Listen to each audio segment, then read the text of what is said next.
पावन अपनी हाथों से कृष्णाय वासुदेवाय हरिये परमात्मने न क्लेश नाशाय गोविंदाय नमो नमः गोविंदाय नमो वसुदेव सुतम देवम कंसानूरमर्दनम देवकी परमानंदम कृष्ण जगत गुरु कृष्ण वंदे श्री कृष्णा शरणं मम श्री कृष्णा शरणं मम श्री कृष्णा शरणं।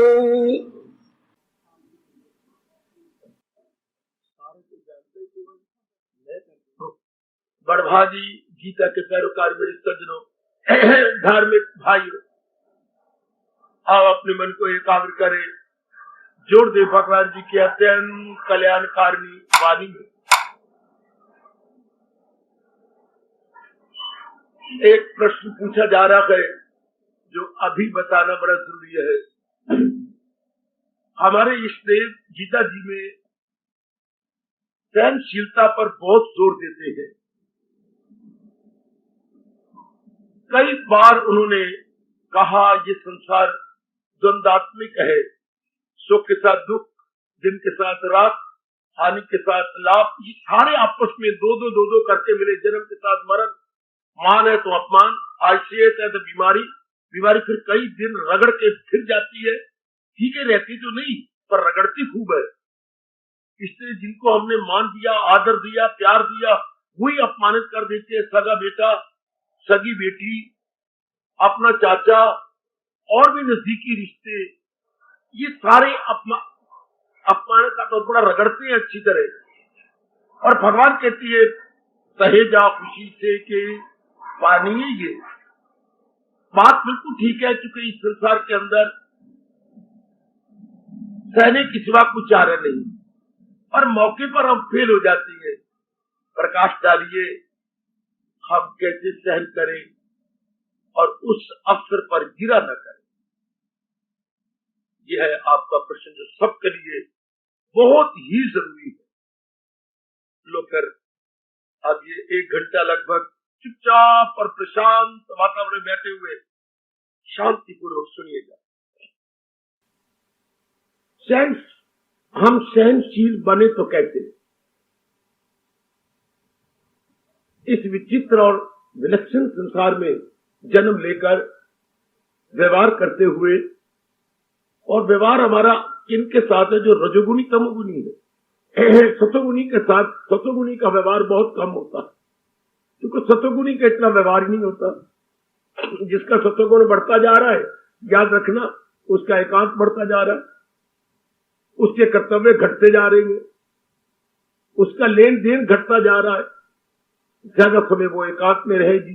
जिसका सतोगुण बढ़ रहा है, हजूम खलाइक से होना नफूर, अलग रह के महसूस करना शुरू। बहुत जटिल प्रश्न है मेरी देवियों,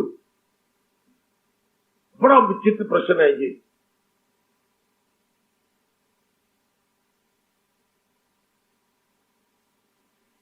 और पहले थोड़ा सा विचार करें, सहनशीलता होती क्या है?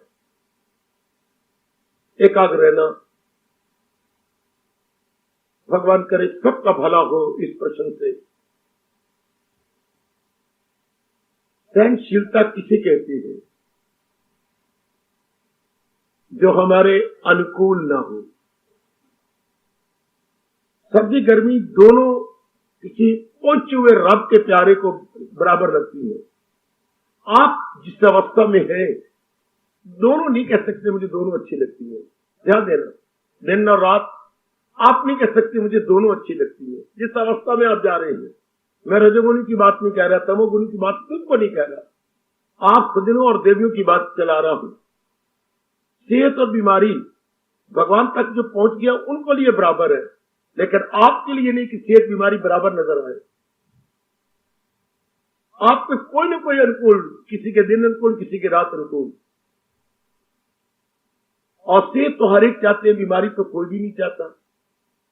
आपके अनुकूल क्या है? मान सारे चाहते जिस अवस्था में आप जा रहे हैं। अपमानित तो कोई भी नहीं होना चाहता। लाभ सारे चाहते हैं, हानि कोई नहीं चाहता। तो अनुकूल हो तो कोई सहने वाली बात कुछ नहीं। अब सर्दी है, अब इतने बैठे हुए हो, आप ये नहीं कहते दोनों बराबर है, नहीं कह सकते आप। सच्चाई से काम ले, दोनों में से एक अच्छी लगती होगी, या सर्दी या गर्मी। अपने मन को आप टटोले, दोनों में से एक। जी, अब घर में एक ही माता जी है, एक ही पिता है, उनके आप संतान है। अब आपकी दो बहनें हैं, दो भाई हैं, आपको हमें सारे बराबर है, मैं नहीं मान सकता, हो ही नहीं सकता। अब दो बहनों में आपकी बहनें हैं। अगर धर्म कंडे पे तोला जाए, आपको छोटी बहन अच्छी लगती है। हाँ, धर्म कंडे पे तोला जाए, आप ही के भाई हैं। हाँ, छोटा भैया अच्छा लगता है। हाँ, प्यार से रहता है, हमारा कहना मान लगता है। बड़ा तो सांड है, सांड, गालियां देता है, मुक्के मारता है। देख लो, सगे भाई ये कहे कि मुझे दोनों भाई अच्छी लगती हैं, कोई द्वंदात्मक लोग कहना चाहिए। भगवान ने सृष्टि ऐसी बनाई है। तो सहनशील किसे कहते? सहनता जो हमारे अनुकूल हो।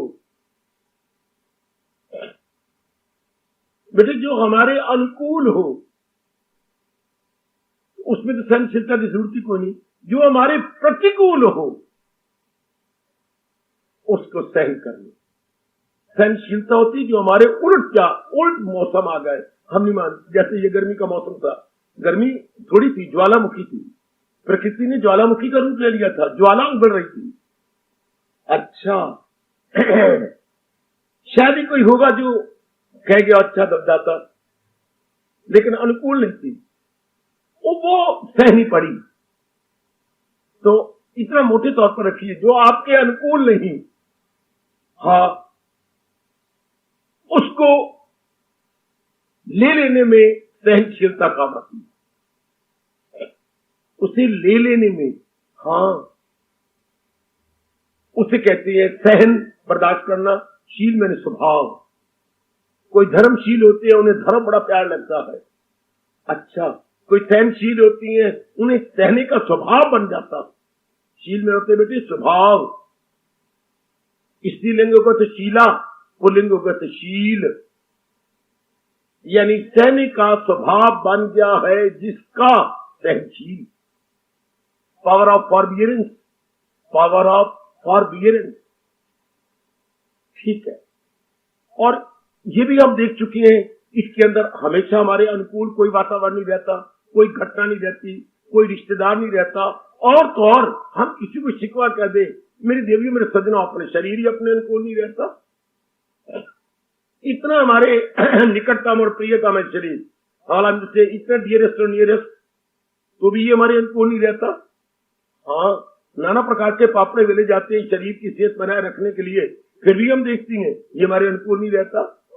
हाँ, पति पत्नी एक ही शरीर के दो अंग माने जाते हैं, हाँ, फिर भी हमारे अनुकूल नहीं रहती। आजकल तो खास करके आजकल दो शरीर नहीं कहेंगे, अर्धांगनी कहा जाता। अर्धांगनी, आधा अंग है जिसका, पति पत्नी, फिर भी अनुकूल नहीं।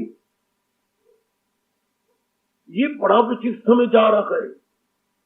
वो सतयुग वाली बातें लोप खत्म नहीं हो सकती, लोप होती जा रही है। जैसे सूर्य खत्म नहीं होता, आज बादलों के तले रहा। अच्छा, अभी कुछ निकलने की चेष्टा की, फिर छिप जाता है। तो सूर्य कुछ चला नहीं गया था बादलों के ओट में। इस तरह गुण जो है बात लोप होते जा, दिन ब दिन लोप होते जा रहे हैं। खुद भगवान ने कहा इस जमाने में आ गया है जवाल, कि इस युग को आ गया है जवाल। चौथे दिन में खुद भगवान ने कहा मेरा योग छिपता जा रहा है, दिन प्रतिदिन छिप रहा है, छिप रहा है, छिप रहा है। कर्म योग तो लगभग छिप गया, ज्ञान योग कुछ है पर छिपता जा रहा है, बस भक्ति की प्रधानता। ज्ञान योग भी कुछ है, पर कुछ समय बाद हम हैं, आपके बच्चे होंगी, उसके बाद छिप जाएगा। अच्छा, 100 साल के अंदर अंदर कर्म योग छिप जाएगा। ज्ञान युग छिप जाएगा। पर भक्ति का बोलबाला जरूर होगा, लेकिन भक्ति तो वही जो भगवान जी ने कही है। ये जो ढकोसले मार रहे हैं आजकल, ये भक्ति नहीं है बेटी। भक्ति वो जो प्रभु ने बताई समझाई, इसकी तरफ ध्यान ही किसी का नहीं है। महाराज जी गीता न सुनाई जाती है, न सुनी जाती है, न पढ़ी जाती है, दिन बदल लोप होते जा रहे, दिन बदल लोप। तो भक्ति समझिए कैसे? कैसे पता लगे जब विचारों का प्रवाह भगवान की ओर हो तो उसे भक्ति कहती है? अब ये कौन बताएगा जब तक गीता पढ़ी ना जाए, गीता सुनी ना जाए? ये कैसे पता लगेगा? जो करती है खालिस, जो जग दिल हो, जी में न रखे, ये भक्ति। ये कुछ समझाए, कोई गीता पढ़े पढ़ाए, तब तो ये गीता दिन बदल हो जाएगी, छिपती जा रही है, दिन बदल छिपती जा रही है। हाँ, अब रामायण का बोलबाला हो रहा है, होता जाएगा, लेकिन ये समझाएगा कौन उस वक्त?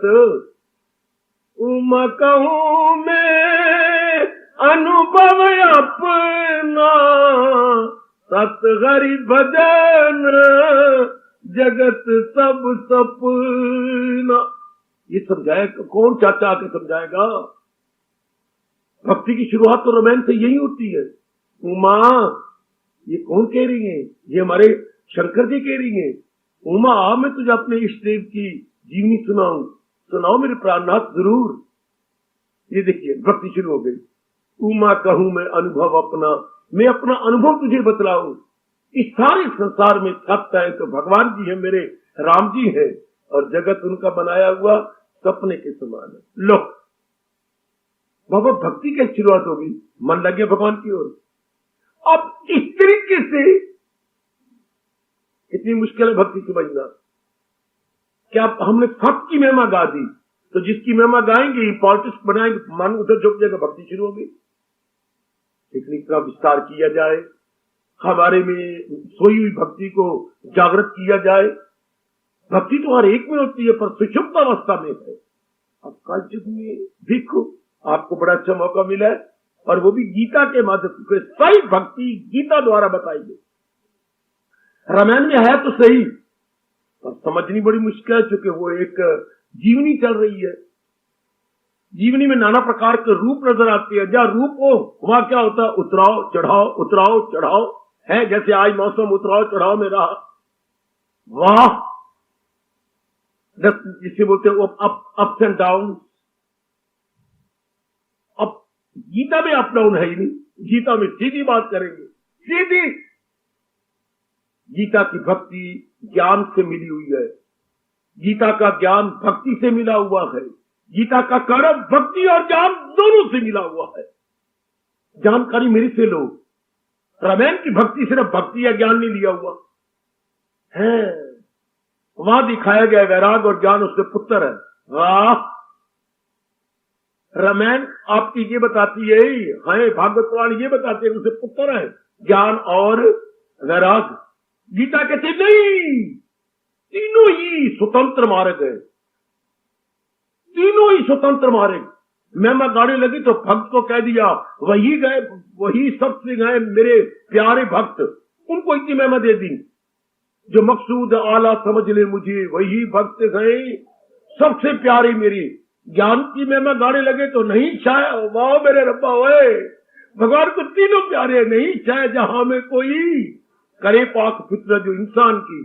और कर्म योगी कहने लगे, मुरम्मत की आंखों का तारा है वो, मुझे सारी दुनिया से कर लो गल्ला।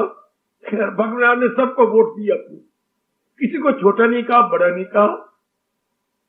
भक्त को कहा तो बड़ा ऊंचा सुपरलेटिव डिग्री दे दी, प्रियतम। और कर्म योगी को कहा तो इस धरती से बढ़कर, उससे बढ़कर इस धरती में मेरा प्यारा ही कोई नहीं, प्रियतम। और ज्ञान के महिमा गान लगे तो ज्ञान के ज्ञान से बढ़कर अंतर निर्भर कर कोई साधन ही कोई नहीं। वाह मेरे कृष्ण, वाह वाह मेरे मालिक, वाह। भगवान के तो तीनों स्वतंत्र मार्ग बता दिए गीता में, इसलिए सारे लिए हुए हैं। मैं फिर कहना चाहता हूं, गीता की भक्ति ज्ञान सहत है। गीता का ज्ञान भक्ति को लिए हुए है। गीता के कर्म में भक्ति और ज्ञान दोनों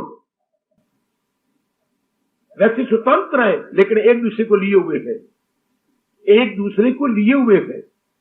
शाबाश, बहुत अच्छे।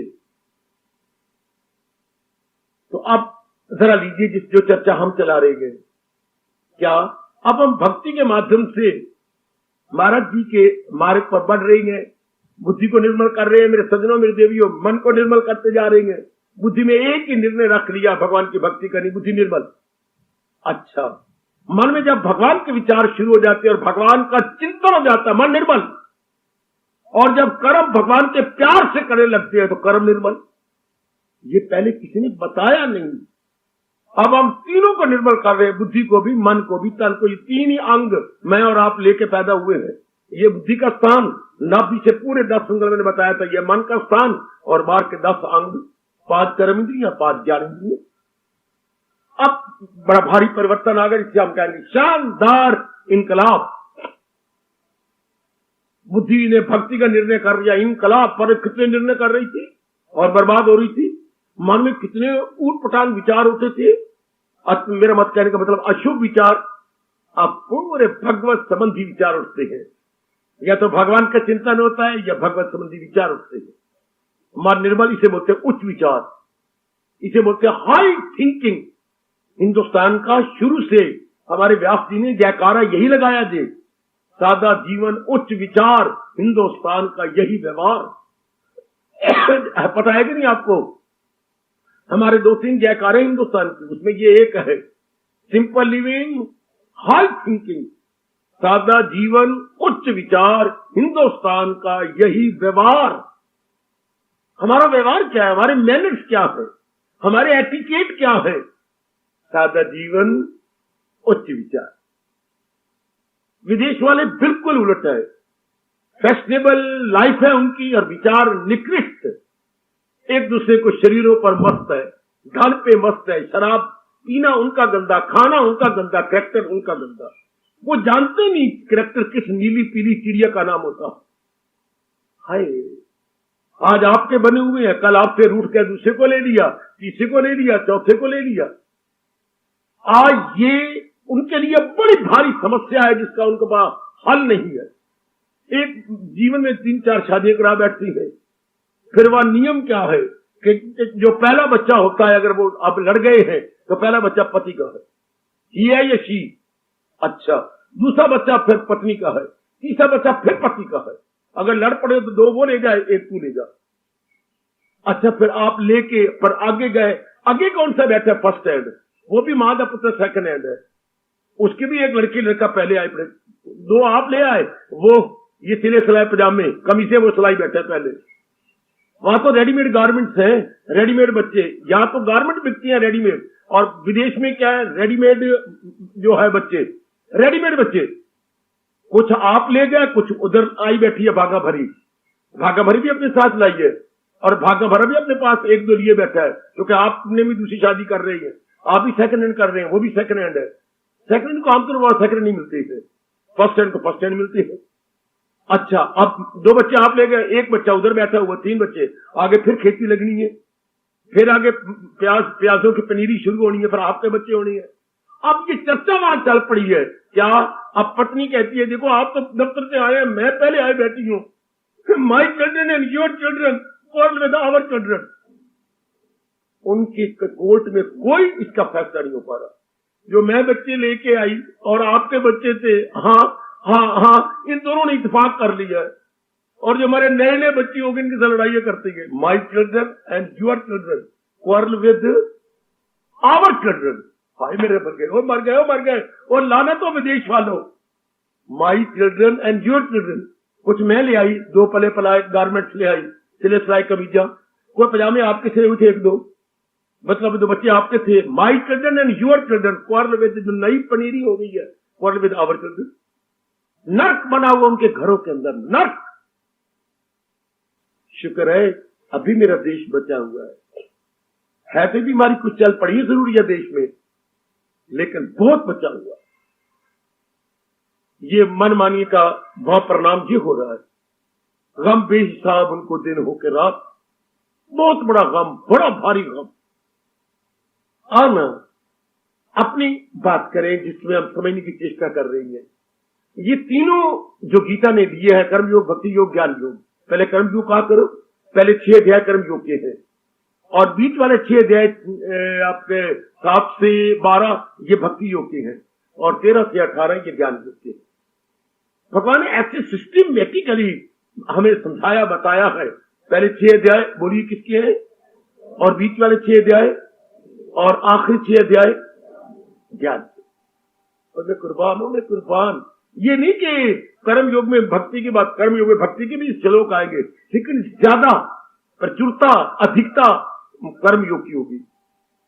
इस तरह भक्ति योग में ज्ञान की बातें आएंगी, लेकिन अधिकता भक्ति योग की। ज्ञान में भक्ति की बातें आती है, लेकिन हमने अधिकता लेनी है, प्रचुरता लेनी है, अधिकांश लेना। हाँ, वो ज्ञान की प्रचुरता हो जाएगी, ज्ञान की अधिकता हो जाएगी। हाँ, तो यानी प्रेडोमिनेट एक योग कर जाएगा। ठीक है, अब क्या होता है? अब देखिए, भगवान का भला हो, बड़ा भारी उपकार किया हमारा, बड़ा भारी उपकार किया गया।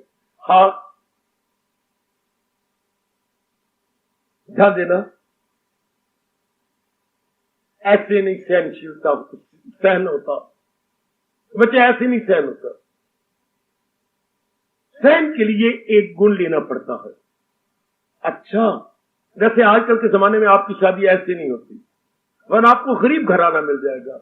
कुछ दो तीन गुण होने चाहिए आप में। है, एक तो कद अच्छा हो, एक पढ़ाई भी हो, और उस पे बड़ी अच्छी बात आप कमाई भी कर रहे हो, तब तो आपको अच्छा घराना मिल जाएगा। वरना मेरी लड़की के लिए, मेरी बेटी के लिए बड़ी आफत है। अगर ये 2-3 क्वालिफिकेशंस नहीं है, very hard have a suitable match. इसी तरह सहन करना क्या आसान थोड़ा है, पढ़ लेना बड़ा आसान, सुन लेना बड़ा आसान। जब भी आपके मौके पर आप फेल जाती हैं, उसके खास कारण भगवान ने बताया, जो ध्यान से सुन लेना। किसी ने कहा सहन, लड़के आपका कोई मर गया और सहन करो राम, सारों के मर, आपको ये शब्द कांटों की तरह चुभेंगे। मेरा प्यारा मर गया, मुझे कह नहीं आया, सहन कर ले, तेरा भी मरेगा तो मैं भी यही कहूंगा। उस वक्त नहीं कहना चाहिए सहन कर ले। ये सहन की शब्द कांटे की तरह चुभती है। ये नहीं पगली, अभी तेरी खेलिया कोई मर गया, तू सहन कर ले, नहीं, चुप। या तो ये पहले पाठ पढ़ा होता, पहले मन में पक्का किया होता, उस मौके पर उसे रो लेने दे, अपना अंदर का उबाला निकाल लेने दे। आहा, निकल जाए बाबूला, जो इतना जो चोट लगी है उसके मन को। सहन का पाठ समय से पहले पढ़ना पड़ता है। सुनो ना, सहन का पाठ पहले, मौके पर कोई रोक के मर गया, कोई एक्सीडेंट हो गया, कोई बीमारी हो गई, या कोई टांग या कोई अंग विकलांग हो गया, उसे जाके ये पाठ नहीं कहना चाहिए ना। भगवान जी कहते हैं इसकी पहले तैयारी करो, वो इंसान असर जिस पे इनका नहीं। घटना घटे, लेकिन तैयारी ऐसी कि योग प्रभाव न पड़े। वो जिन पर प्रभाव पड़ गया उनको 2 हथक पिट्टल लेन दो, उनको जागे अपनी लाल कर लेन दो। वो नहीं समझेंगे उस मौके पर, चुप रहो बस। उस वक्त ज्ञान देना या कोई बात ऐसी करना बिल्कुल अनुचित है। रो ले, रो रो रो रो रो के एक बार अपना अंदर का जोश कम कर ले। अगर ऐसे जिनको चोट लग चुकी उनको रोने नहीं दोगे, बताऊं शास्त्र क्या कहते हो, पागल हो जाएंगे, उनकी नाड़ियां खराब हो जाएंगी। इसलिए रो रो के वो हल्के हो जाए, उनका उबाला निकल जाए। बिल्कुल उनको रो, आपने कुछ नहीं कहना उनको। अच्छा, हाँ, पहले जैसे मैं आपको तैयारी करवा रहा हूं गीता जी के ज्ञान से, गीता जी की भक्ति से तैयारी हो रही। ये अच्छा अंदाज कि घटना घटे, असर जिस पे इनका नहीं। खुशी से जो खुश हो, न गम से खजीन, तो नर्जन कायम दिल उसका मदाम, उसका मन पक्का है। घटना घटी, लेकिन आप बीमार हो गया, आप बुखार चढ़ गया, नहीं जान, कोई बात नहीं, कोई बात नहीं, मेरे शुभ कर्म थे वो मैंने भोगे हैं, अब भी मेरे शुभ कर्म भगवान भुगा देंगे, असर नहीं हो रहा आपका। और अब जब असर नहीं हो रहा, किसी के कहने की जरूरत ही कोई नहीं आपको, कोई को कहने नहीं, कोई बात नहीं, मैं कोई नहीं, कोई बात नहीं, मेरी प्रार्थना कोई नहीं, मैं बड़े हंस के भोग रही हूँ। वाह, जो रजोगुणी हो उनको भी कहने की जरूरत नहीं, और जो सत्वगुणी हो उनको भी कहने की जरूरत नहीं। शाबाश शाबाश शाबाश। कोई जरूरत नहीं, सतगुरु ने तो पहले सहन किया बैठा। अच्छा, अब कैसे सहन किया जाए?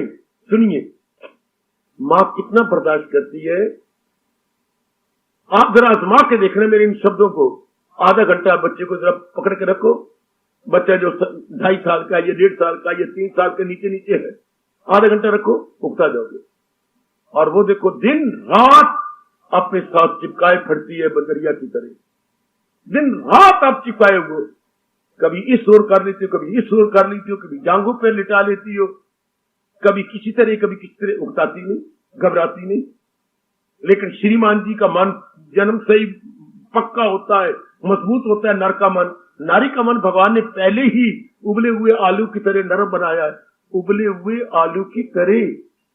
हाँ, वो पहले, नारी तो पहले ही नरम है, नरम तन नरम मन, शाबाश। तो दोनों ही नरम है उस बिचारी के, तन मन दोनों नरम है, इसलिए आप बच्चे पाल सकती हैं। इंसान के दोनों सख्त है, तन भी सख्त है और मन भी सख्त है।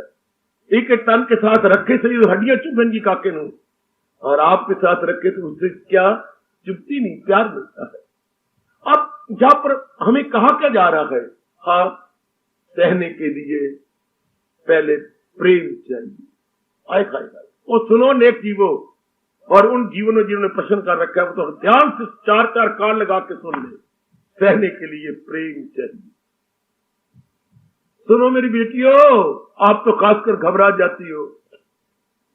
कुछ एक मेरे भाई भी हैं जो नारियों की तरह हैं, रो पड़ते हैं, बाल तोड़ते हैं जोर जोर के। उन्हें बताओ, पहले सहने के लिए प्रेम पैदा करो।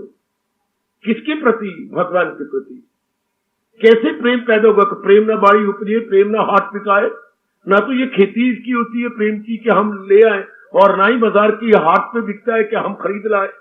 तो प्रेम कैसे? मैंने कई बार बताया, भगवान के गुणों को याद करो। प्रेम गुणों से उत्पन्न होता है, जैसे सुगंधी फूलों से उत्पन्न होती है। सुनो मेरी माताओं, मेरी अच्छी बेटियों, आओ आपको गीता की रास की बातें बतलाऊं। सुगंधी फूलों से उत्पन्न होती है, निस्संदेह इस तरह प्रेम भगवान के गुणों से पैदा होता है। जिसके प्रति भी प्रेम आप कर रहे हैं उसके गुण देख रहे हैं। प्रेम तो एक यूनिवर्सल परिभाषा देता है, भगवान की यूनिवर्सल यानी सार्वभौमिक परिभाषा है, यह आलमगीर परिभाषा है। मां के प्रति प्रेम है ना, है। आप मां के गुण याद करते हैं, उपकार याद करते हैं। मेरी मां के मेरे पर बड़े उपकार है, इन्होंने मेरे लिए बड़ी कुर्बानियां की हैं। अब प्रेम पैदा होता जाएगा।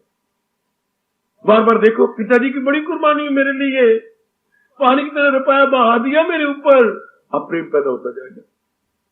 इस तरह बहनों के प्रति देखना, तो बहनों के गुण याद करो, प्रेम उनके उपकार याद करो, तो बहनों का प्रेम याद हो जाएगा। पति पत्नी का आपस में क्यों प्यार हो जाता है? एक दूसरे गुण, मेरे जीवन के साथी हैं, मेरे सुख दुख के साथी हैं, मेरे हमेशा साथ रहेंगे, हाय मेरे साथ मेरा बड़ा आदर मान करती हैं। है इतना आदर मान तो मुझे अपनी माँ बाप से नहीं मिला। मर मर और वो पैदा होगा, और गुण याद की जा। अब जब भी आप पति पत्नी के गुणों को याद करेंगे, हाँ प्रेम पैदा होता जाएगा। ये तो बहुत ही अच्छे हैं, कर कर क्या बात। इससे सखी के साथ, सहेली के साथ जब भी आपको फ्रेंड बनाते हैं, यू सी दी क्वालिटीज। हाय मेरे रब्बा, मैं क्या कहूं, हाँ ये स्वभाव बनाए तो नहीं रखा। चंद्र के बाद प्रकृति आपको मारती है थप्पड़, ये नेचर। सगी माँ में आप अवगुण देखना शुरू कर दीजिए। ऐसे किया करो, फिर गालों को लाल कर दिया करो अपने थप्पड़ मार मार के। माँ में भी अवगुण देखना चाहिए, पिताजी में कोई, ये तो अवगुण देखने बिल्कुल ही योग्य नहीं है। बड़ा भारी पाप लगता है माँ बाप में अवगुण। अपनी बहन में जो अपने शरीर का अंग है, अपने भैया में जो तेरे शरीर का अंग है, भैया राइट अंग माना गया है। पिताजी भी राइट अंग है हमारे, माँ बहनें हमारे लेफ्ट अंग है। हाँ, पति देव अंग नहीं माना जाता, पति देव तो हमारे शरीर है। अच्छा, तो फिर अब चंद दिनों बाद क्या हो जाता है? कुत्ता सूंघ जाता है हमें इन्हीं में अवगुण देखने लग जाती है। हमें इतना अटूट प्यार हो, अगर आप सुनने वाले अगर ये बात अभी बैठे बैठे पक्का करें, इनमें मैंने अवगुण देखना ही नहीं, मैं मर जाऊंगा, अपनी जबान कटा दूंगा, मैंने कभी अवगुण देखना। माँ जी में, पिताजी में, बहन में, भाई में, अपने खून का नजदीकी रिश्ता, अपने पतिदेव में, अपनी पत्नी में, और अगर दोस्ती निभा रही है तो ना देखो। आगे क्या कहते हैं व्यास जी, क्या कहते हैं, अवगुण देखने वाले आ जरा मेरे पास। जी परम पिताजी में आ गया, अवगुण देख रहा है, हाँ है उनमें, मैं मानता हूं है उनमें, पर तुझे हक तब अवगुण देखने का है, तेरे में अवगुण कोई नहीं, तेरे में गुण ही गुण है, उस तो तब छम छम रो पड़ेंगे। अवगुण देखने वाला तो तब अवगुण देखे जब उसमें अपने में ना हो। तो यार कमाल की बात है, कहावत सुना अपने देश की, छाछ तो छाने, पर छानने क्या छान जिसमें हो 900 छेद। छाछ तो चल दूसरे के छानने की तरफ उंगली मारे, विश्वासघात नहीं, देखना नहीं है, तेरे में ये, तेरे में तेरे, तू ऐसी है तो सारे तारे गिरवाती है नीचे, तो छानी तो गिराएगी, इसमें छेद बड़े हैं, छाछ तो नहीं गिराएगा। तो आजकल तो सारी छाननी बने रहते हैं, किसी में 12 छेद, किसी में 10 छेद, किसी में 6 छेद, तो किसी में 5 छेद। और माता पुत्र छाज, छाज वही हो सकता है जिसकी पहुंच मेरे रब तक हो चुकी है, उसमें अवगुण निकल जाती है। बाकी हर एक में कोई छोटा चोर, कोई बड़ा चोर, इस दुनिया में सब चोर चोर, ये सारी चोर है, कोई छोटा कोई बड़ा। इसलिए मेरी जरूर मानना, मैं तो समाज से बाहर हूं, एकांत कमरे में रहने वाला हूं, आपने समाज में लेना देना, उठना बैठना, कभी सुखांत हो रहा है, कभी दुखांत हो रहा है, कभी घर में ट्रेजेडी है, कभी कॉमेडी है, ये सारों में इसलिए गुण देखते रहना। अब हम है कल्याणकामी जीव, अब हम सारे गुण भगवान में देखें। वो तो मैंने व्यवहार की बात की, इनके साथ कभी नहीं तोड़ना, माँ हो, पिताजी हो, बहन हो, भाई हो, पति है, पत्नी है, शादी की है, इनके साथ कभी नहीं तोड़नी। तो कभी नहीं टूटेगी कैसे, अगर गुण देखते रहोगे। बहुत अनमोल बात आपको व्यास जी की, गीता जी की बता रहा हूं, बहुत अनमोल बात। मेरी बेटियां क्यों बार बार तलाक ले रही है या दे रही है, अब गुण निकल जाती है। शादी से पहले तो बहुत ही अच्छा था, अब क्या बिल्ली सूंघ गई उसको, कुत्ता सूंघ गया है, क्या हो गया उसको, पहले गुण देखने वाली आदत थी। अब गुण तो ये पहले भी थे, ये तो पहले ही शराब पीता था। हाँ, पहले सिगरेट आपके नजदीक बो आती है, मैं नहीं आपके नजदीक आती, यहाँ पे बो आती है, तो ये तो पहले पीता था। अब क्या हो गया इसको, अब नई सिरे से पीनी शुरू किया, इससे क्या मंगलवार से शुरू किया है सिगरेट पीने, इसको तो 9 साल हो गए पीते पीते और अपने फेफड़े साड़ते हुए। लेकिन ये स्वभाव है कि पहले गुण नजर आते हैं और बाद में जब एक में हो जाती हैं, हाँ फिर अवगुण देखे ले जाती हैं। इसलिए सियानों ने कहा है, ये राह कैसी है, ये चल के देख मां दे पुत्रा, जरा चल के देखनी मां दी धीए, ए भरावा भाई, जरा इस राह चल के देख, पता लगे राह कैसा है, ये आदमी कैसा है। तो कहा गया, वाह पहचानिए या राह पहचानिए। जब वाह पड़ता है तब पता लगता है कि क्या जिसको मैं 98 कहता था वो 54 निकला, ये तो कुछ भी नहीं है, मैंने इसकी वैल्यू बढ़ाई थी। हाय, जिसको मैं 50 पैसे कहती थी वो तो 25 पैसे भी नहीं है। ये कब पता लगा, जब वाह पड़ा, जब कांटेक्ट पड़ा, उसके साथ लेन देन हुआ, तब पता लगा कि रोल्ड गोल्ड था, रोल्ड गोल्ड बैठा, क्या नीचे तो चांदी थी, ऊपर सोने का पानी चढ़ा हुआ था, और चंद दिन बाद वो उतर जाता है रोल्ड गोल्ड। हाय मेरे रब्बा, मुलम्मा चढ़ा हुआ था ऊपर पानी सोने का। फिर भी मैं आपसे प्रार्थना करूंगा, क्योंकि आपने संवाद में रहना है, व्यवहार करना है, इन नजदीकों के साथ तो कभी भी अवगुण न देखना। अब हम सहन कैसे करें, प्यार पैदा करो भगवान का, बार बार उनके गुण देखो। भगवान मेरे सत्य है, चित्त है, आनंद है, भगवान हमेशा रहने वाली सत्ता है, सत्य हो गए। भगवान सबको जान देने वाले हैं, वरना सारी चीजें तो मुर्दा है, जहां भी आपकी नजर जाती है जड़ है, भगवान चेतन इनके अंदर है। सुनो नेक जीवो, ओ नेक मेरी भोली भाली, ए मेरी देवियों, जरा ध्यान देना, ये जितनी भगवान 84 लाख योनियां बनाई, हाँ ये है क्या, जड़ है, बीच में अपनी शक्ति डाली हुई है। जैसे मानो हमने घड़ियां लगा रखी हैं आजकल, ये घड़ियां मेरे पास भी आपके पास भी है घड़ियां, हाँ इनमें अब वो सिस्टम खत्म हो गया है, स्प्रिंग कौन ही रहे इसके अंदर, क्या इसमें जितनी इसकी साइज है इसी साइज के मुताबिक सेल रखा हुआ है अंदर, इसलिए इसे बोलते हैं सिस्टम। बदल गया वो सिस्टम, ये है ये इलेक्ट्रॉनिक सिस्टम, इलेक्ट्रॉनिक। अच्छा, इसमें थोड़ी सी करंट चाहिए, लेकिन ये सारा सिस्टम घूम रहा है।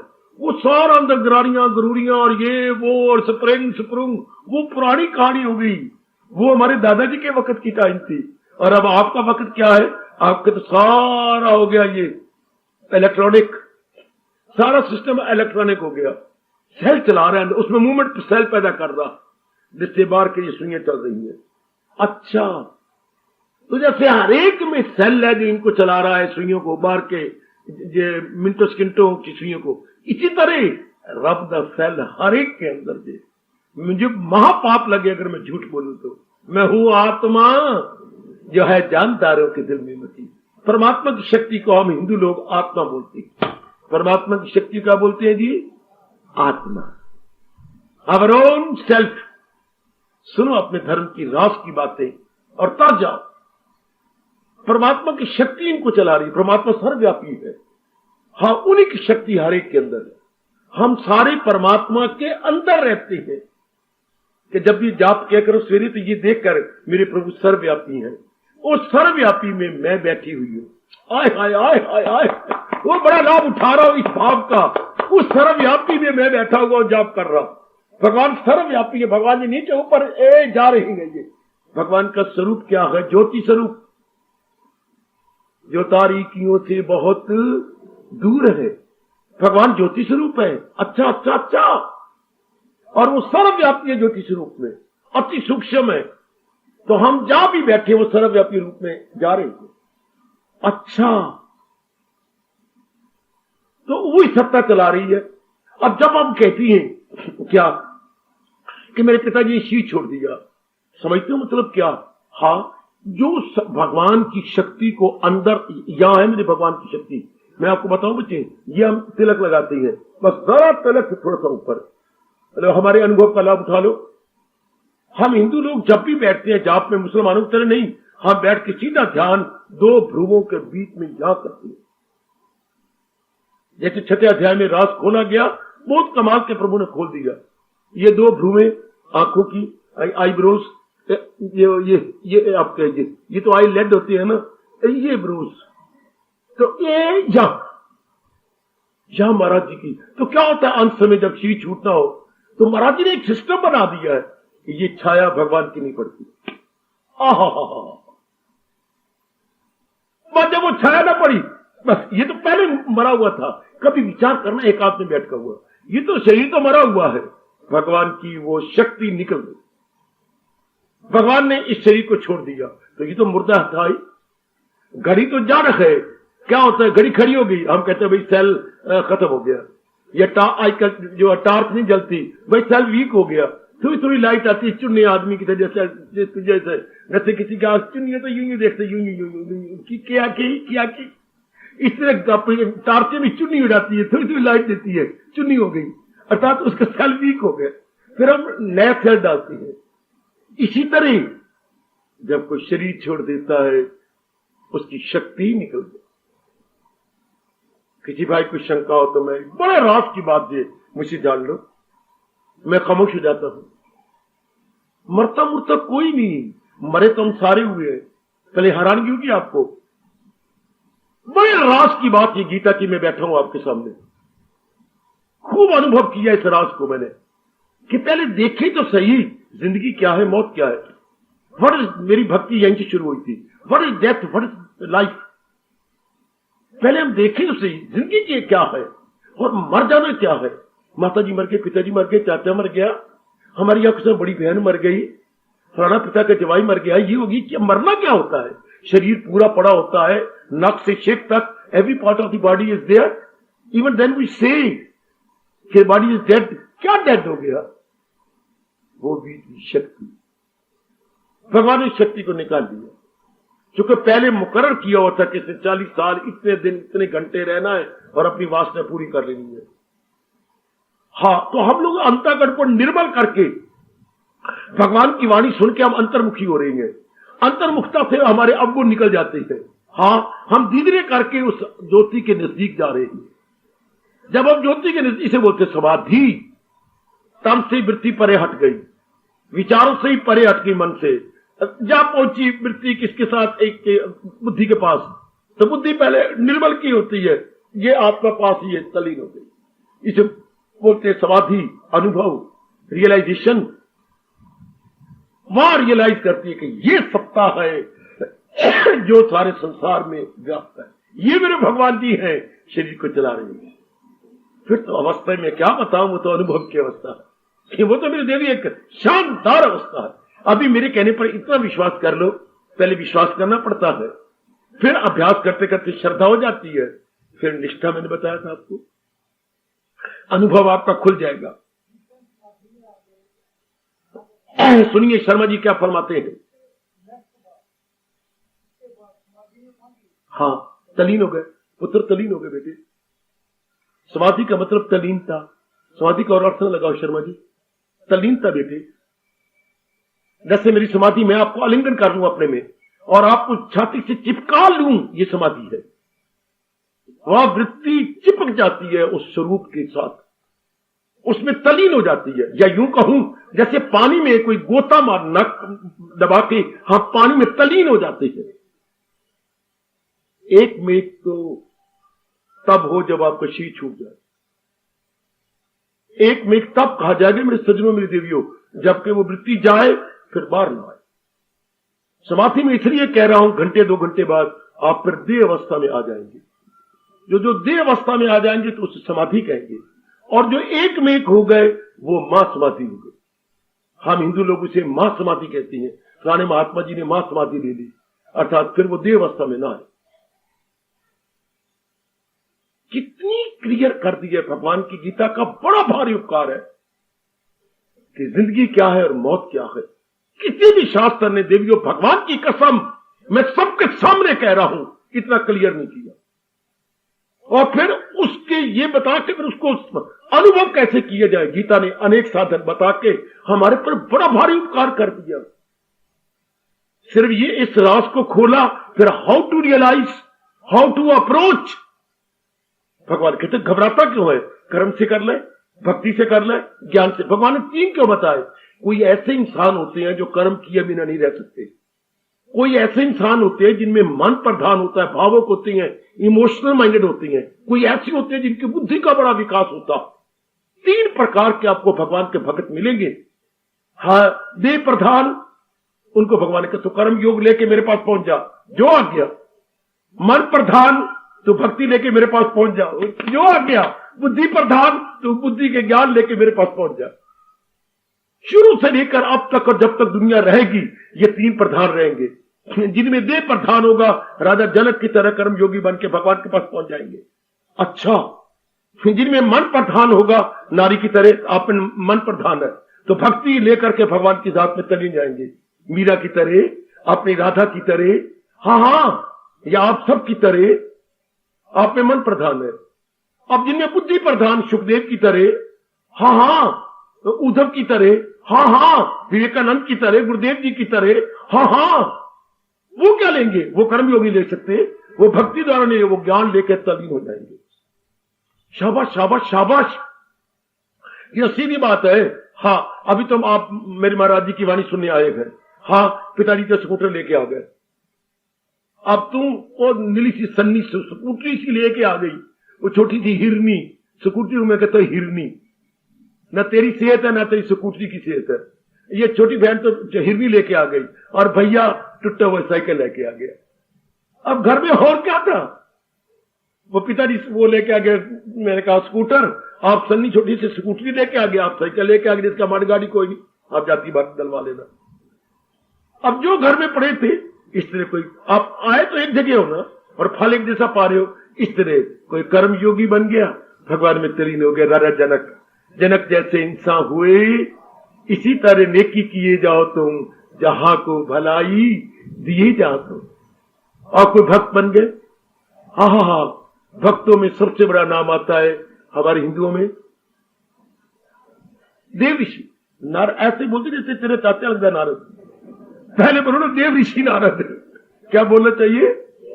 देव ऋषि। पहले एडजेक्टिव तो लगाओ ना, पहले विशेषण लगाओ। देव ऋषि नारद। जब भी हमने नारद जी का नाम बोलो तो पहले आदर दे करके, जैसे अपने मित्र को बोलते हैं श्री, या बड़े को श्री बोलते हैं, इनको बोलते हैं देव ऋषि। देवताओं के जो बड़े ऋषि का नाम देव ऋषि नारद। भक्ति में नंबर 1 थे ये। बड़े कमाल के आप भी है और रहेंगे। इन्होंने रिकॉर्ड रखा हुआ, इनका रिकॉर्ड कोई बीट ही नहीं कर सका। शाबाश। और ज्ञानियों में चोटी के ज्ञानी रहेंगे आपके सुखदेव जी महाराज। इनका रिकॉर्ड कोई बीट कर सका, करेगा भी कोई नहीं। सुखदेव बेटी। अब ये 3 ही प्रकार का स्वभाव होता है इंसान का। कोई कर्म प्रधान, अच्छा, कोई प्रेम प्रधान, अच्छा, कोई बुद्धि प्रधान। इसलिए मार्ग में 3 बताए गए, लेकिन तीनों लेके पहुंचे कहां? भगवान के जात के अंदर। आहा, वही पहुंचे। इसको हमारे देश में कहावत है क्या? नदिया एक, कहावत क्या ये? नदिया एक घाट बहुत तेरे। ओए ओए ओए ओए ओए ओए, एक ही नदी बह रही है, हर एक ने अपने अपने घाट बनाए होती हैं वह नहाने के लिए। यूं कट कट कट के फिर वो सीढ़ियां बनाई होती हैं शानदार। यूं सीढ़ियां गिर रही हैं, किसी ने वहां बना रखा है, किसी ने उधर बना रखा है। नदियां तो एक है, पानी भी एक है। नदियां एक घाट बहुतेरे। ए भोली भाली कहावती तो मेरे से ले लो, मुफ्तो मुफ्ती ले लो, मुफ्तो मुफ्ती दे रहा हूं आपको। एक ही नदियां है, घाट कितने होते हैं? एक ही मेरा रब है। साधन 3, कर्म युग, भक्ति युग और ज्ञान युग। अब इस द्वारा क्या भगवान में गुण देखो कि भगवान तो चेतन है, उन्हीं की आत्मा हमारे में चला रही है। ये वो छोड़ देगी, उसी को अनुभव कर लो। मेरे जैसों से लाभ उठाइए। वो जिसने छोड़ के हमें मुर्दा बना देना है, हम उसको जल्दी अनुभव कर लेंगे। वो कौन करेगा? जो अंतर्मुखी हो जाएगा, व्यवहार के टंटे मंटे सब छोड़ देगा। अंतर्मुखी ये भगवान चेतन है और भगवान फिर आनंद के घर है। इन तीनों गुणों पर बार बार विचार करो, आपकी साधना बढ़ जाएगी और प्रेम पैदा हो जाएगा भगवान के प्रति। मैंने अभी अभी कहा था, गुणों को याद करने से प्रेम पैदा होता है, अब गुणों को याद करने से द्वेष पैदा होता है। हाय मैं कुर्बान हूं, मैं कुर्बान। अवगुण तो किसी में ना देखना, देखना भी हो अवगुण तो संसार में देखना। संसार में क्या अवगुण है? अनित्यम असुखम। ये अनित्य है और दुखदाई, ताकि हमारा गंदा मन जो हमारा कुत्ता बना हुआ था संसार के पीछे धक्के न खाए। वो सुनो नेक जीवो, कल्याण कामनी, मेरी माताओं, मेरी नेक नेक बेटियों, अवगुण भी देख रहा हूं, संसार में देखो। अनित्यम असुखम, ये अनित्य है, अत्यंत दुखदाई है। बस हमारा मन अंतर्मुखी हो जाएगा, बड़ी जल्दी हम भगवान के नजदीक पहुंचेंगे। क्यों नहीं? जीव अपने अंदर है। भगवान कोई 100 मील का फासला जो हमने तय करना है, भला डिस्टेंस तो नहीं है जो कवर करना है। फिर क्यों नहीं चली? हमारी वृत्ति बाहरमुखी है। जब ट्यूटर रखा हुआ है तो लड़का क्यों कमजोर? लड़का बैठता ही नहीं। जब टाइम होता है वो वॉलीबॉल खेलने चला जाता है, फुटबॉल खेलने चला जाता है। 4 बजे का टाइम है ट्यूटर का आने का। और लड़का होशियार हो अगर वो बैठे तो, वृत्ति भगवान में तलीन हो अगर अंतर्मुखी हो तो। हाय रब्बा मेरे, हाय मेरे रब्बा। हमारी वृत्ति बड़ी जल्दी तलीन जाए भगवान के, पर वो तो है बाहरमुखी। तो करे क्या? महाराज जी के सत्संग का, गीता जी का लाभ ये है, हमें असलियत की बात बताकर अंतर में ले जाती है। समझे मेरी देवियों? असल बात बताकर, इसलिए सत्संग गीता का बड़ा जरूरी, रोज रोज रोज जैसे महाराज जी दे रहे हैं, ताकि मन को पता लग जाए और अंतर्मुखी हो जाए।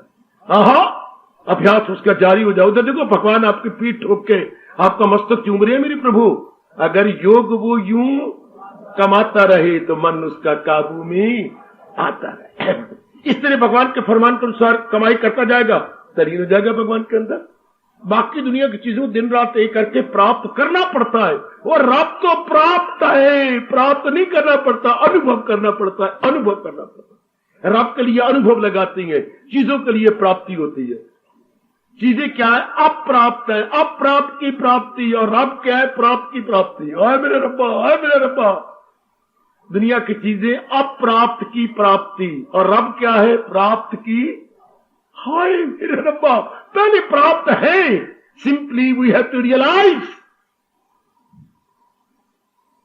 हाय बाकी चीजें आपके साथ शादी करनी हो तो आप प्राप्त हो नर्क को, बहुत कुछ अपने वीरले पड़ेंगे तब आप प्राप्त होगी। या नर्क को पति बना तो बहुत कुछ करना पड़ेगा, पढ़ाई हमारे से बड़ी दूर है, पढ़ना पड़ेगा, लेकिन रब के लिए कुछ नहीं करना पड़ता, वो प्राप्त है, वो मेरी जान है, प्राण है, सिर्फ अंतर्मुखी होना पड़ता।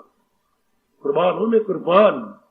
अंतर्मुखता के लिए सत्संग चाहिए, और मैं कहूंगा गीता का सत्संग चाहिए, जो बड़ी जल्दी आपको ज्ञान की बातें, भक्ति की बातें समझाकर आप में एहसास का मादा पैदा कर देता है, और आप अंतर्मुखी जाते कि मैं तो अपने पैरों पर कुल्हाड़ी मार रहा था, मैं कितना नालायक।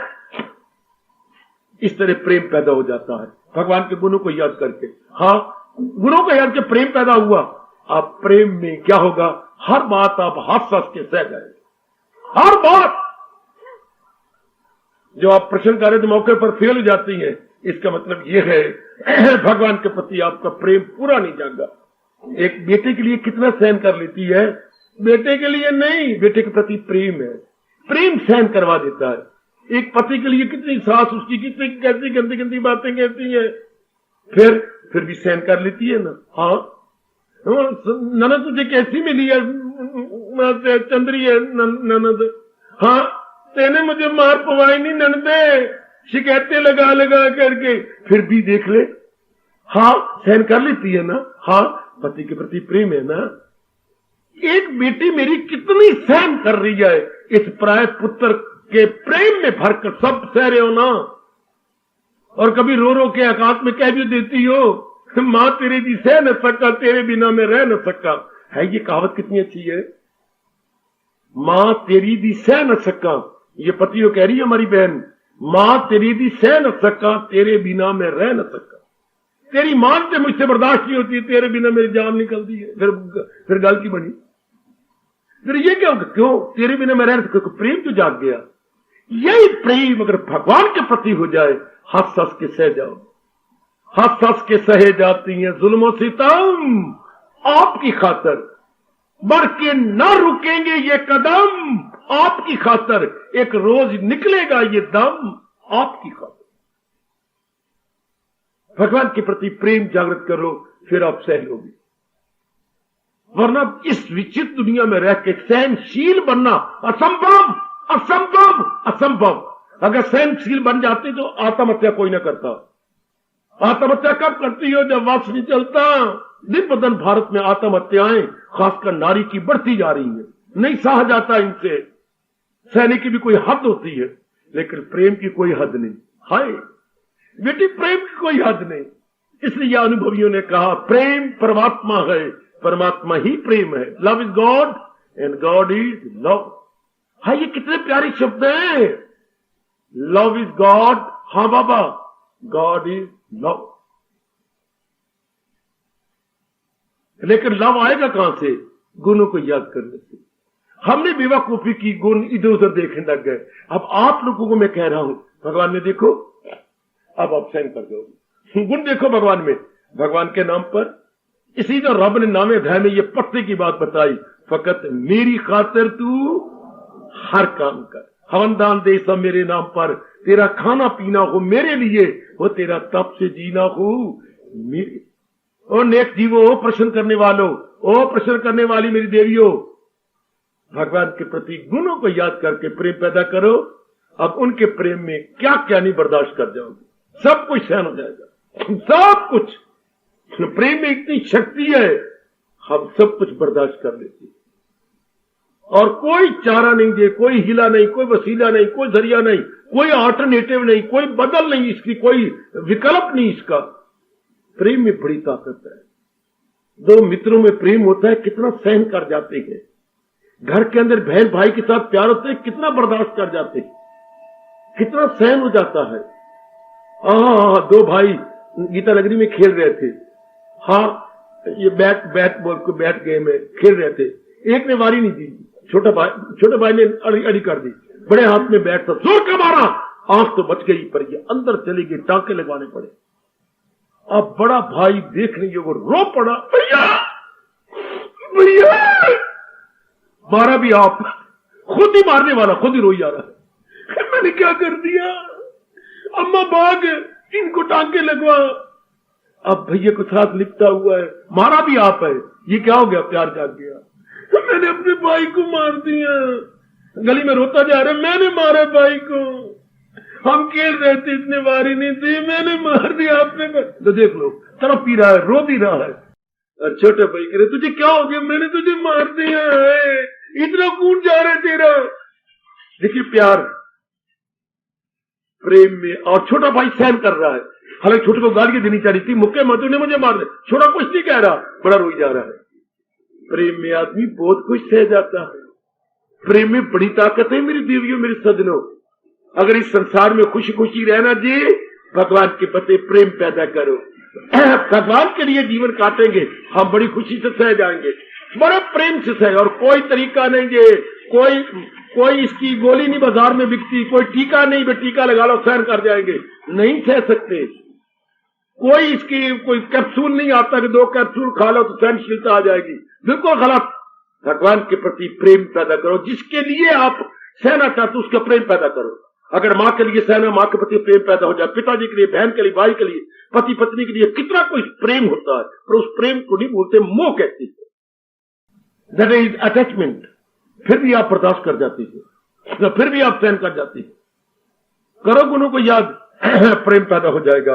अब आप हंस के सह जाओगे, हंस हंस के सहे जाते हैं ये जुल्म सितम आपकी खातर।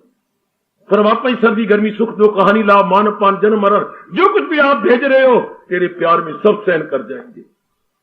जैसे नर आपके प्यार में सब कुछ सह जाता है और नारी एक पति के प्यार में सब कुछ बर्दाश्त कर जाती है, इस तरह हम उस दिव्य प्रेम को जगाकर मालिक के नाम पे सब कुछ सह जाएंगे।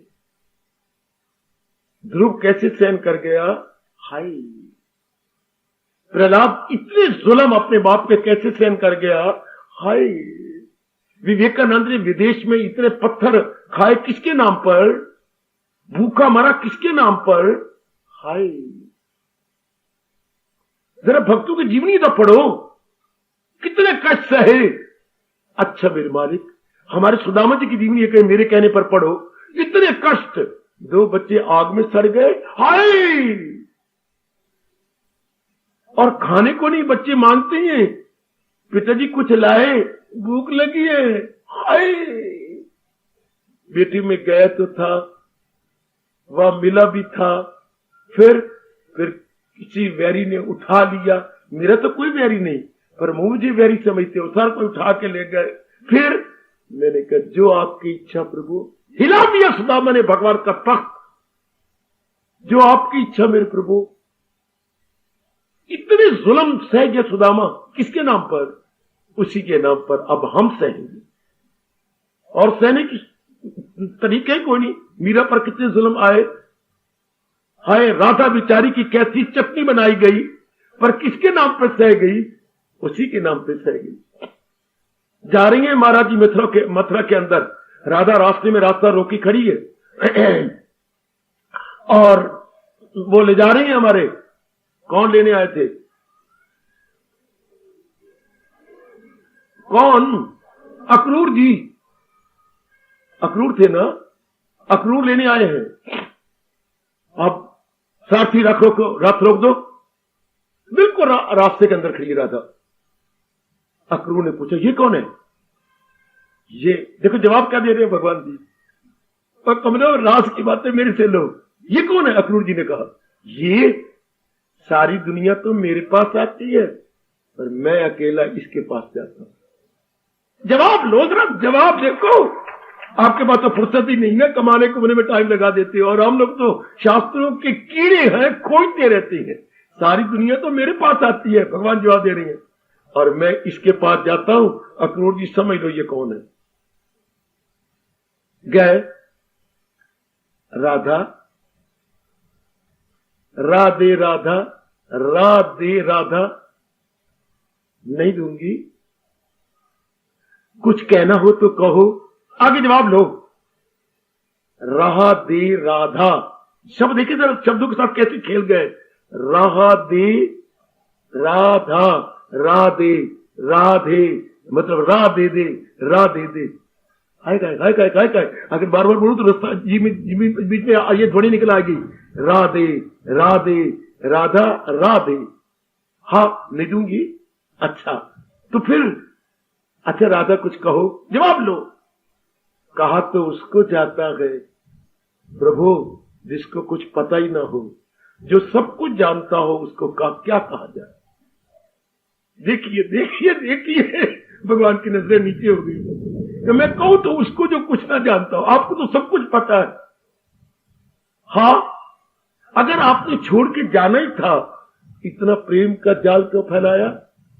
देखिए देखिए सर शिकवा, अगर आपको तो पता था कि मैंने इन सबको छोड़ जाना है, और विशेषकर मेरे मन को तो आपने अपने में रंग लिया है, तो फिर मुझे इतना प्रेम देने का मतलब और इतना प्रेम फैलाने का मतलब, भगवान ने क्या कहा, हाँ इसी से तो तुम्हारा जीवन आनंदित हो गया और भविष्य में आनंदित हो जाएगा। पर आप तो जा रहे हो राधा, तुम भी ऐसा कहोगे? आंखें बंद करो। आय हाय हाय हाय हाय,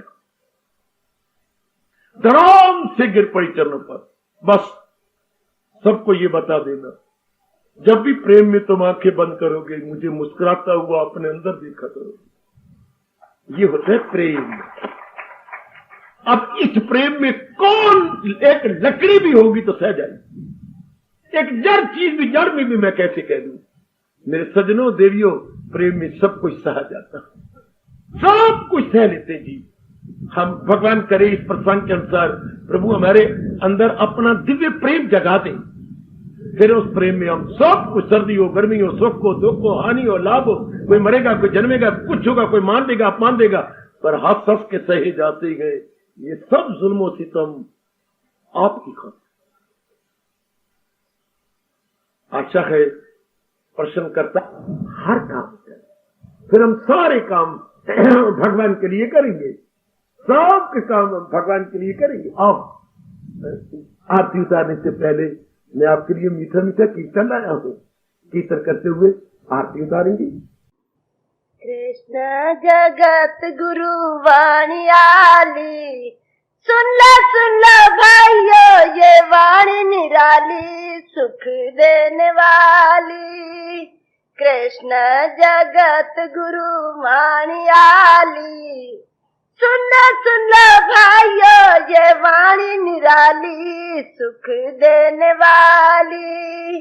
कृष्ण जगत गुरु वाणी कब तक रहोगे सुनते, कब तक रहोगे आते जाते। वक्त गुजरता है जाए, जीवन ढलता है जाए, वक्त गुजरता है जाए, जीवन ढलता है जाए। देखो सांसों की हो गई थैली खाली, कृष्ण जगत गुरु वाणी आली। सुन लो भाइयों ये वाणी निराली, सुख देने वाली। कृष्ण जगत गुरु कितनी मेहरबान की, ऐसी गीता मिली भगवान की। ऐसा सत्संग मिला शुद्ध रंग चढ़ा, ऐसा सत्संग मिला शुद्ध रंग चढ़ा। ओ कैसी मस्ती में बज रही यहाँ ताली, कृष्ण जगत गुरु, कृष्ण जगत गुरु वाणी आली। सुन लो भाइयों ये वाणी निराली, सुख देने वाली। कृष्ण जगत गुरु अब मानो रे मेरा कहना, चंद दिन और यहाँ पे रहना। खूब भजन करो यही लगन करो, खूब भजन करो यही लगन करो। खुश हो जाएगी वो सरकार आली, कृष्ण जगत गुरु वाणी आली। सुन लो भाइयों ये वाणी निराली, सुख देने वाली। कृष्ण जगत गुरु गीता मोतियों का है ये खजाना, किसी विरले इसको है पाना। कोई माई का लाल जिसे अपना ना ख्याल, कोई माई का लाल जिसे अपना ना ख्याल, जिसने सुरती वहाँ पे जमाली। कृष्ण जगत गुरु वाणी आली। सुन लो भाइयों ये वाणी निराली, सुख देने वाली। कृष्ण जगत गुरु। गीता वाणी सुनने वालों, धर्म भूमि भारत के नौनिहालो। गीता पढ़ा करो, खूब गढ़ा करो। गीता पढ़ा करो, खूब गढ़ा करो। बन जाओ उसके ही दर के तुम सवाली। कृष्ण जगत गुरु वाणी आली। सुन लो भाइयों ये वाणी निराली, सुख देने वाली। अब अपनी शहंशाह की आज आरती बड़े प्रेम और श्रद्धा से उतारे।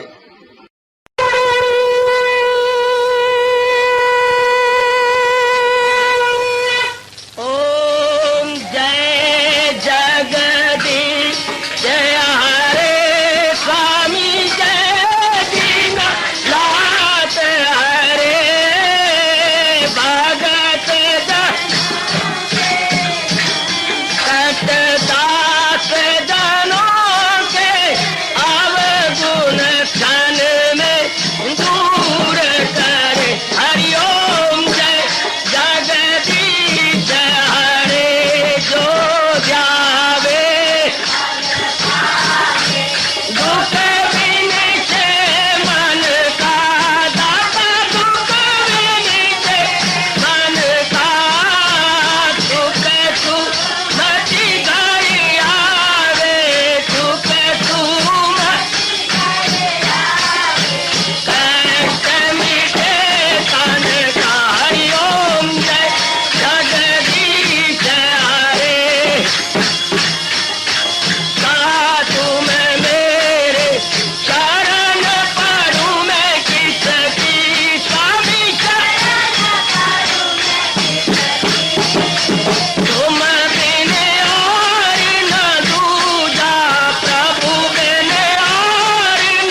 भवन्तु सुखिनः सर्वे सन्तु निरामयाः सर्वे भद्राणि पश्यन्तु मा कश्चित् दुःखात् भवेत्। हरि ओम शांति शांति शांति। ओम प्रभु इसलिए भगवान कृष्ण की जगत गुरु भगवान कृष्ण महाराज की सप्ताह में सफल करना इसलिए हार्दिक धन्यवाद।